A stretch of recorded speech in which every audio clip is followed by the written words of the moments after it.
ভারপ্রাপ্ত চেয়ারম্যান। বন্ধুরা আমার কথা হলো, সরকারের প্রতি আপনার পুলিশ বাহিনী আছে। যখন ঘটনা ঘটে আমরা কি করব? আমরা দেখছি অপরাধীদেরকে ছাড় দেওয়া হবে না। আরে অপরাধী অপরাধ করার আগেই যদি আপনার আইনের প্রয়োগ ঠিকঠাক মতো হতো, আইনের শাসন প্রয়োগ করা হতো, তাহলে এই পরিস্থিতি হতো না।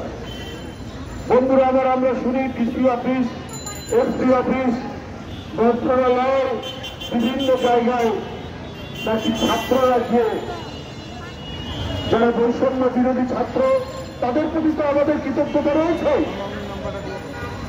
তাদের প্রতি তো তাদের অবদান তো আমরা ভুলি না। কিন্তু তারা যদি ডিসিকে নির্দেশ করো, তারা যদি এসপিকে নির্দেশ করো, তারা যদি ডিসি এসপির ঘরে বসে থাকে, তাহলে আপনি আইন প্রয়োগ হবে কি করে? আরে ডিসি এসপি অন্যায় করলে আপনি ক্যাম্পাসে তার প্রতিবাদ করুন। আপনার জায়গা ক্যাম্পাস, আপনার হাতে বই থাকবে। আপনি শিক্ষা ব্যবস্থাকে আরো কিভাবে মজবুত করা যায়, আরো কিভাবে আমাদের শিক্ষার মেরুদণ্ডকে মজবুত করা যায়, আমি বৈষম্য বিরোধী ছাত্র নেতাদেরকে অনুরোধ করব, আপনারা ক্যাম্পাসে প্রতিবাদ করেছিলেন, যেভাবে আপনারা কোটা আন্দোলন গড়ে তুলেছিলেন শেখ হাসিনার বিরুদ্ধে।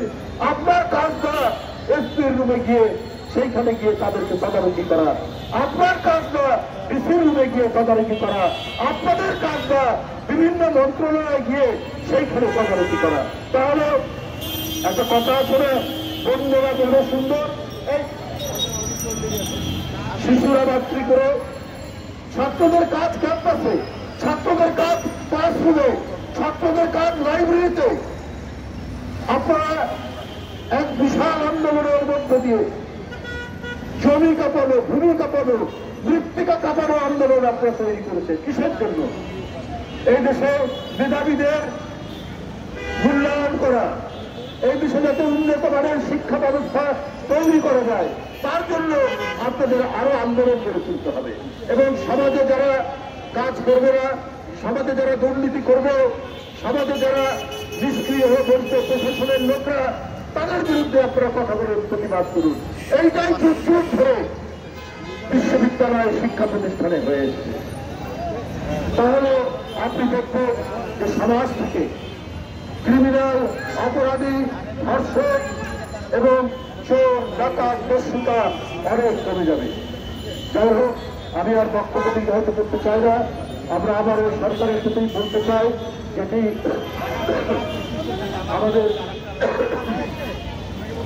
জাতীয়বাদী মহিলা দলের সভানেত্রী আফরোজা আব্বাস সহ বলেছেন, দ্রুততম সময়ের মধ্যে আসিয়ার উপর জুলুমকারীদের দৃষ্টান্তমূলক শাস্তি হয়। সে দৃষ্টান্ত দেখে অন্যান্য অপরাধীরা, অন্যান্য ধর্ষকরা, অন্যান্য দস্যুরা তাদের হৃদয়ে হৃৎকম্পন তৈরি হয়। এইটাই হচ্ছে আইনের শাসন। এইটার জন্য 15 বছর আমরা লড়াই করেছি। এর জন্য এত আত্মত্যাগ। এই জন্য অনেক দস্যু প্রধানমন্ত্রী দেখো কি বলে, শেখ হাসিনা, তাকে বাংলাদেশ থেকে বিতাড়িত করা হয়েছে। বন্ধুরা আমার, সুতরাং সবাইকে আবারও ঐক্যবদ্ধভাবে এই অপরাধীদের বিরুদ্ধে আমাদের একযোগে কাজ করতে হবে। সেখানে গণতন্ত্র মানা মানুষ, রাজনৈতিক দল এবং সবাই, বৈষম্য বিরোধী ছাত্ররা সহ প্রত্যেকে মিলে, সমস্ত ছাত্র সংগঠন যারা গণতন্ত্রের জন্য লড়াই করেছে, সবাইকে একত্রিত হয়ে এই কাজটি করতে হবে। এই বলেই আমি আমার বক্তব্য শেষ করছি। ধন্যবাদ সবাই।